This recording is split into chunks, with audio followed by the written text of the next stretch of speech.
It was a cold winter night in 1923 when George Gurdjieff uttered the most disturbing words his students had ever heard. He looked directly at Lord Pentland, an English aristocrat, and said with a chilling coldness that froze the blood of everyone present, "My dear Lord, you believe you are alive, but I see a well-dressed corpse sitting in front of me. You died years ago and didn't even realize it." What Gurdjieff was about to reveal that night would challenge everything those people believed about life, consciousness, and reality. He wasn't being cruel. He was being scientifically precise.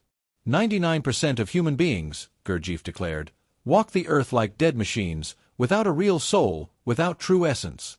They breathe, eat, reproduce, and die, but they have never truly been alive. What you are about to discover about this disturbing statement will forever change your perception of what it means to be truly alive, because perhaps you too are already dead and don't know it. The discovery that led to this shocking declaration began decades earlier when Gurdjieff was still a young seeker.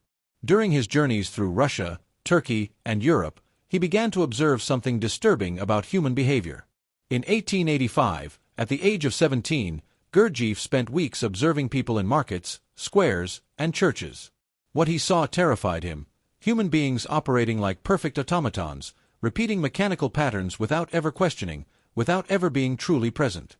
He wrote in his diary, "I observe empty faces walking in predetermined directions. Their eyes see, but do not observe. Their mouths speak, but do not communicate. Their bodies move, but their souls, where are their souls?" If you've ever felt like you're living on autopilot, leave a like and continue with me on this disturbing discovery. It was in the secret monasteries of Central Asia that Gurdjieff found the scientific explanation for this terrifying phenomenon. But what the hidden masters revealed about death in life will shock you to your core. In the Sarmaung monastery, a Sufi master over 90 years old explained to Gurdjieff the terrible secret about the modern human condition. His words were like an apocalyptic revelation. "Young seeker, you have observed correctly. Most humans are born with the possibility of developing an immortal soul, but this possibility is just that, a possibility. If it is not consciously cultivated, it atrophies and dies." The master continued with an explanation that would forever change Gurdjieff's understanding of human nature. Man possesses 4 possible bodies: physical, astral, mental, and causal. But 99% of humans develop only the first. The other 3 bodies, which constitute the immortal soul, are never born. They walk the earth like animated corpses, with only mechanical impulses guiding their actions. There is no one home, just automatic reactions to external stimuli. Gurdjieff understood the terrifying dimension of this revelation. Humanity was not ignorant about spiritual life. Humanity was literally spiritually dead. Have you ever stopped to wonder if there is truly someone conscious, inside you, observing your life, or if you are just a biological machine reacting to stimuli? Back in the West, Gurdjieff developed precise methods to diagnose whether a person was spiritually alive or dead. The signs were unmistakable and terrifying in their precision. The first sign of the living dead was a complete absence of self-observation. Gurdjieff said, "Ask a dead person what they were thinking 5 minutes ago. They won't know how to answer, because no one was present to observe." He conducted simple experiments. He asked people to remember what they were doing exactly the moment they entered the room. Most could not answer accurately. Second test, Gurdjieff observed how people reacted to provocations. The dead always reacted in the same predictable way, like programmed machines. Third test, he asked why they made certain decisions in life. The answers always revealed that there was never a conscious choice, only automatic reactions to circumstances. What Gurdjieff discovered about Catherine Mansfield during these tests will leave you speechless. Catherine Mansfield, a famous writer, arrived at the Prieuré believing herself to be a conscious and creative person. After a week of observation, Gurdjieff confronted her. "Madam, you write beautiful stories about life, but you yourself have never been alive a single day." The discovery she made about herself at that moment not only changed her life, but revealed to Gurdjieff how deep the epidemic of spiritual death was.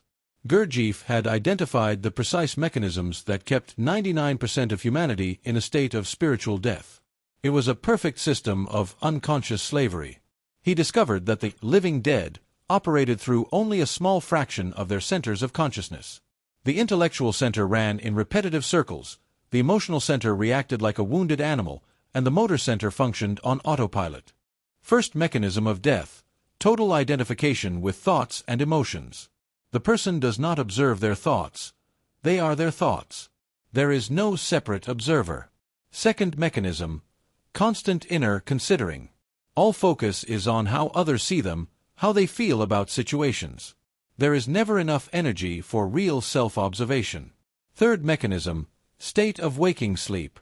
They perform complex activities, but no conscious presence inhabits them. Comment if you recognize any of these mechanisms operating in your own life.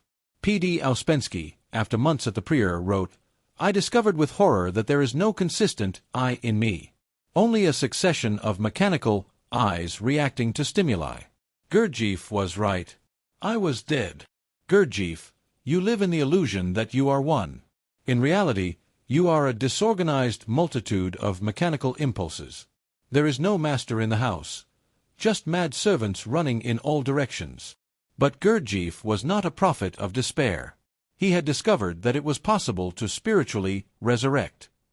Spiritual death was not permanent, but the process of rebirth was brutally difficult.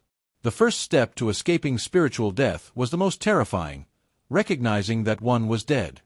Most people preferred to maintain the illusion of being alive rather than face this devastating truth. Gurdjieff taught ruthless self-observation. "Observe yourselves as you would observe a strange insect," he said. "See your mechanisms functioning without judgment, but with scientific precision." Second method: development of self-remembering. Create an inner observer who is present in every moment, dividing attention between the outer and inner worlds. Third, conscious work and voluntary suffering. Perform activities with total presence. Endure discomfort without mechanical reactions. Would you have the courage to discover that you might have lived your entire life as an unconscious machine? Thomas de Hartmann reported, "In the third month of work, something extraordinary happened. For the first time in 40 years, I was truly present in my own life. It was like being born again."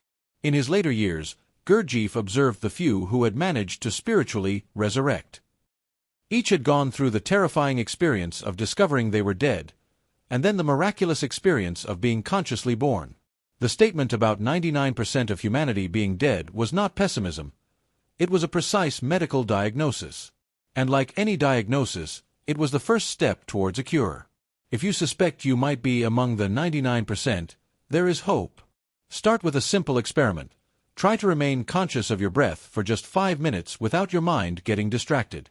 If you succeed, there is conscious life in you. If not, well, perhaps it's time to consider the possibility that Gurdjieff was right about your condition. Try to recall with total precision what you did in the last 2 hours. Every thought, every emotion, every action. If you can't, where were you during those 2 hours? Subscribe to the channel and activate notifications to discover the exact methods Gurdjieff used to resurrect the living dead. Gurdjieff, the difference between a dead man and a living man is not in the body. It is in the presence of a consciousness that observes itself. You can spend your entire life without ever being home, or you can wake up right now. The question is not whether Gurdjieff was right about the 99%. The question is, do you have the courage to find out which percentage you are in?